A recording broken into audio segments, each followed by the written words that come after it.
Shalom. Call halal Yahweh Bashem Awashai Bashem Rakai Padash. Double honors unto the apostles, double honors unto the elder bishops. Salutations to all my fellow laborers doing this work in truth and sincerity, risking their lives and their freedom to do so now more so than ever. To the scattered elect that are scattered around the four corners of the earth, that be like unto the speckled bird, the Israelite foreigners, and to the Akwaf that are listening and learning, to you I say Shalom. This is your brother Malcolm from the branch of the Great Millstone here in Chicago, coming at you with another lesson in truth. I'm just doing a quick response to a video that was put up by the elder apostle, Elder Gabar, and this video is called "Yes, David Woods." It is nation specific. Here's the proof, and the apostle was bringing out Acts. I guess this, and he also was showing how Peter was quoting the book of Joel. So I'm going to start in the book of Joel, and I'm going to start in the 3rd chapter, and then I'm going to read, verse 2, what he was talking about. But I'm going to start at verse 3 and 16, just to show you that the beginning, because when you read the beginning of the book of Joel, and then you read the end of Joel, it's all about the Israelites. It has had nothing to do, with the other nations. It's talking about the downfall of the other nations, all right, and how he's going to bring back the captivity, and basically put Edom into captivity. All right, because as soon as you go to the book of Amos, it tells you that. All right, Amos, the 1st chapter, it tells you that he was going to deliver he was going to deliver us up to Edom, but then he's going to turn around and punish Edom. All right, but to stay on subject, let me go back to I'm gonna go to Joel, the 3rd chapter, and I'm going to start at verse 16, and it says, "And Yahweh roars from Zion and utters his voice from Jerusalem." All right, so Zion and Jerusalem are synonymous with the Israelites. "And the heaven and the earth shake, but Yahweh is a refuge to his people, a stronghold to the people of Israel." So the Zion, Jerusalem, all right, that strong mountain, all right, the refuge that the Lord is to his people, Israel. All right, it says, "So you shall know that I am Yahweh your power, who dwell in Zion, my holy mountain." So the mountain, the government that's going to be set up upon the return of Yahweh Shai, all right, he returns to a world that is ruled by Esau, Edom, Isaiah 63:1. All right, and then he's going to set up his government, his holy mountain. All right, still in verse 13 of Joel 3 and 7. Verse 17, Joel 3 and 17. "So ye shall know that I am Yahweh your power, who dwell in Zion, my holy mountain, and Jerusalem shall be holy, and strangers shall never again pass through it." So how there's going to be no co-rulers with the other nations among the Lord's mountain. All right, it's not going to happen. Okay, and when you keep reading, it talks about how we got delivered up to Edom. All right, and so now we're getting to the point where that is coming to an end. For Esau is the end of the world, and Jacob is the beginning of it that followeth. And all the signs are showing you that it's the end of the age. Everything that's happening in the world is showing you that it's the end of the age. Hell, in the state of Illinois, I think they wanted the purge to start here first. Violent criminals, unless it's murder one, they're not locking you up for it. You're signing a paper and walking. They're going to let all these people out of prison. All right, I think this goes into effect January 1st. Kidnapping, rape, assault and battery, none of those. So all these violent offenders, all right, just going to be in the mix of things as society. So you got a bunch of violent offenders that's in the mix of things as society begins to waver and fall, as it's falling. Plus you got something that they're not talking about is the railroad strike. All right, how the railroads are about to shut down, and there's not enough trucking companies or trucks to take the place of the railroad freight. And trucking companies were already on the verge of collapsing. That's why they pulled back the gas prices just for a moment. But with everything that's going on in Europe, the gas prices are about to shoot right back up. They're talking about rolling blackouts from London to LA. So, but let's go to Joel 2 now. And I'm going to start at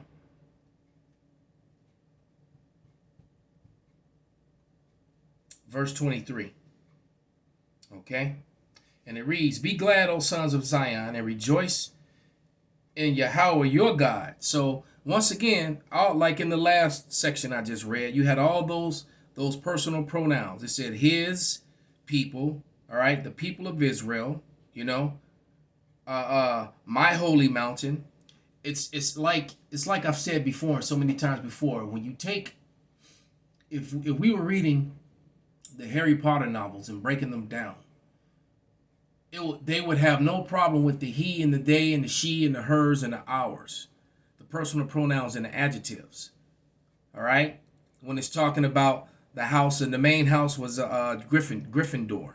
All right, and then you had Slytherin. Those are two of the main houses that were constantly at each other. All right, you're not gonna confuse the he, the there, and the ours with Gryffindor, between Gryffindor and Slytherin. All right. Now, if it said all houses, then you would understand. But when it's talking about Slytherin, it's talking about Slytherin. When it's talking about Gryffindor and it starts talking about me and or us and ours and their, all right? But it comes to the Bible, and then all these educated people just get stupid and forget what an adjective and a personal pronoun is. All right? Let us continue. Joel 3 and 23 again. "Be glad, O sons of Zion, and rejoice in Yahweh your power, for he has given the early rain for your vindication. He has poured down for you abundant rain, the early and the latter rain as before. Threshing floors shall be full of grain, vats shall overflow with wine and oil. I will restore you the years which the swarming locust has eaten, the hopper, the destroyer, the cutter, my great army which I sent among you. Ye shall eat plenty and be satisfied, and praise the name of Yahweh your power, who have dealt wondrously with, and my people shall never again be put to shame. You shall know that I am in the midst of Israel, and that I, the Lord, am your power, and none else. And my people shall never again be put to shame." All right? Wow. And then in verse 28, let me close that.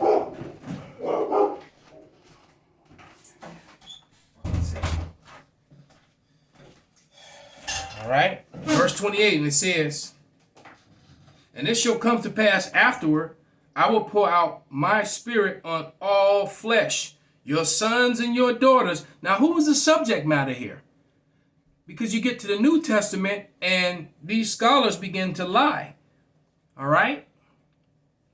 And all of a sudden it becomes all inclusive.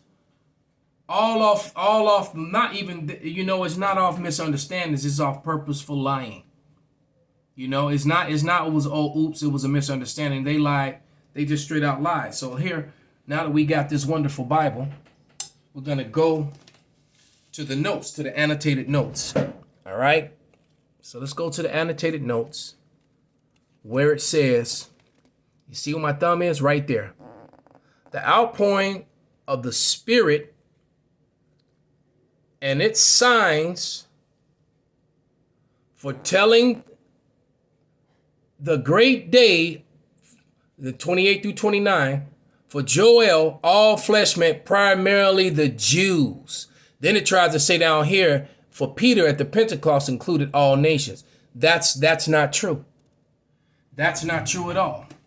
Because Peter too was talking to Israelite foreigners. And that is what vocab is desperately failing. He keeps saying that it's not true, but the word proves otherwise. It just takes simple grammar to understand the he, the they, the theirs, the ours, the his, when it's talking about the Most High God and who is his people, who is his mountain, who is his monument. All right. So let's go to Acts, the 2nd chapter. And when you start at verse 5, what he's trying to use. When you start at verse 5, it clearly tells you. Now I'm gonna just read it, and I'm just start reading through it. Okay. Then I'm gonna peep these notes. I hadn't even peeped the notes on this one yet. It says, and when the Acts 2 and 5, now they were dwelling in Jerusalem. Now I'm gonna read verse 1. And when the day of Pentecost had come, they were all together in one place. Who's the all? Jump down to verse 5. Now they were dwelling in Jerusalem, Jews, devout men from every nation under heaven. All right. So So we were talking about the men of Judea, Judeans. All right. So they were. So once again, now they were dwelling in Jerusalem, Judeans, devout men from every nation under heaven. So these men of the tribe of Judah, Benjamin, and Levi were coming back as they were ordered. All right. Because they were ordered 3 times in a year. I think it's 3 times in a year to return unto Jerusalem. All right. So why would the heathens be following an Israelite custom? It makes no sense whatsoever, man. All right. They really reaching. They really trying. All right. And it's really pathetic.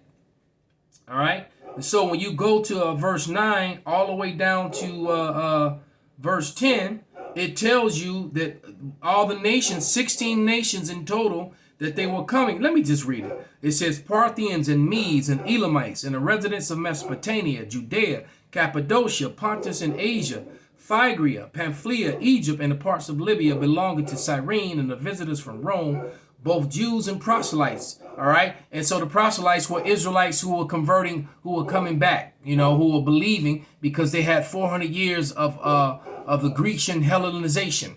All right. All right. It says Cretians and Arabians, we hear them telling in our own tongues the mighty works of God. All were amazed and perplexed, saying to one another, what does this mean? But others mocking said, they are full of new wine. So Salakia, let me run out here real quick. Brother ain't got control over these beasts.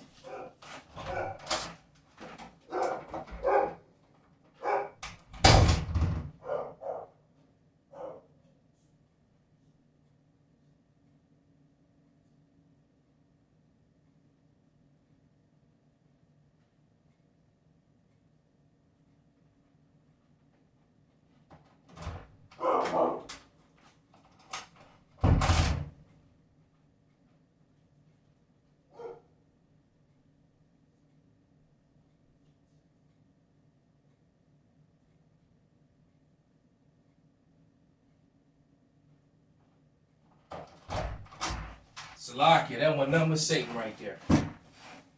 That was number Satan. Yep, Satan doing his job. Trying to distract from the truth. But where was I? Oh yeah. So now and then it says, but Peter standing with the 11 lifted up his voice and said, men of Judea. So all the people that we just read, all right, they were all connected to Judea. They were Judeans. All right. It says, men of Judea and all that dwell in Jerusalem, let this be known to you, because you have the other tribe. You have remnants of the other tribes there. All of the total of the northern kingdom hadn't come over here to the Americas. Some were still there. All right. Plus, you had Levi and Benjamin there, all right. And then it says, but Peter, standing with the 11, lifted up his voice and addressed them, men of Judea and all who dwell in Jerusalem, let this be known to you, and give ear to my words, for these men are not drunk, as ye suppose, since it is only the 3rd hour of the day, but this is what was spoken by the prophet Joel. Joel said that he was going to pour out his spirit to Israelites. So when all that babbling was going on, you had Israelites that had come from 16 different lands that were speaking the language of those lands, but yet they all heard each other in their own language. That was a mighty miracle. It wasn't other people there. This man, David Woods and Vocab Malone are liars. habitual liars. They're Edomites. That's why the scripture says, never trust thy enemy. All right.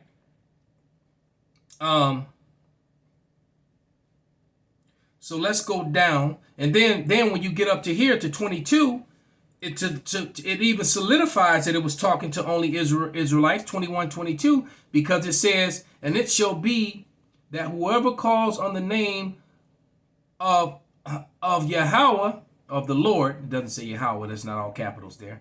It says, shall be saved. Men of Israel hear these words. It didn't say and others. I'll read it again. Men of Israel hear these words. Yahushua of Nazareth, a man attested to you by God with mighty works and wonders and signs, which God did through him in your midst. So he did his miracles in the midst of Israelites. He wasn't doing it around or for the other people. As you yourselves know, this Yahushua delivered up according to the definite plan of foreknowledge of God, you crucified and killed by the hands of lawless men, but God raised him up, having loosed the pains of death, because it was not possible for him to be held by it. All right. So basically, it was the Lord's plan. It was Yahweh's plan to sacrifice Yahushua for his own people, even though his own people were the ones that delivered him up. All right. And it wasn't all his people. It was the wicked of his people for the most part. But some of those people converted still. Some of those people were of the elect. Hence the reason why we're in the position that we're in, man. So let's go down to the annotated notes and see what it has to say. All right. So let's go. Let me find it. Because some things they just leave out. They don't even want to talk about it. Wow, they grouped it all together. The day of Pentecost, and it just goes 1 through 47. They didn't really break it down. Let me see.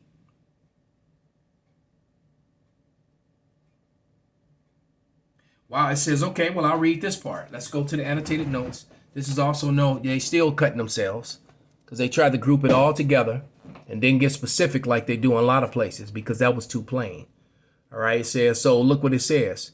1 through 47, the Jewish tradition, hell, it wasn't a Jewish tradition.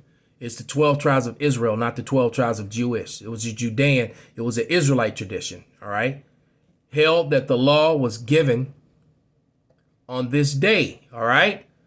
So the law wasn't given to all people, it was given to Israel. But and they made a blood sacrifice, all right? It said through sacrifice.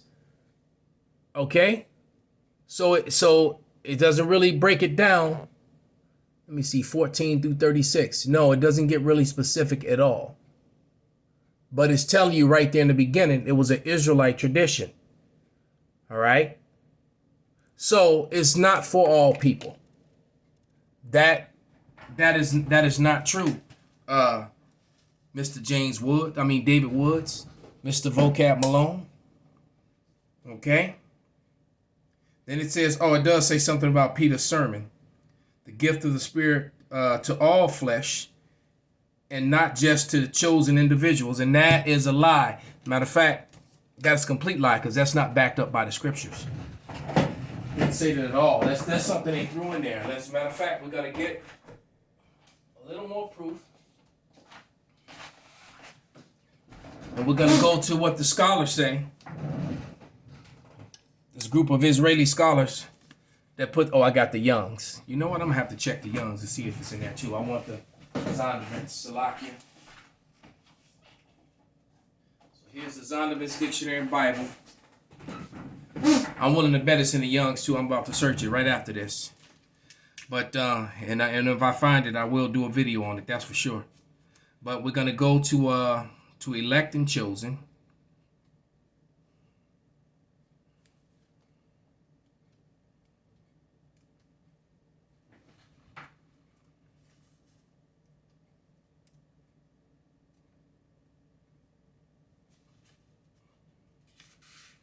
Was it the elect or was it chosen? Let me see. I think it was election I was looking up when I found this originally. Yeah.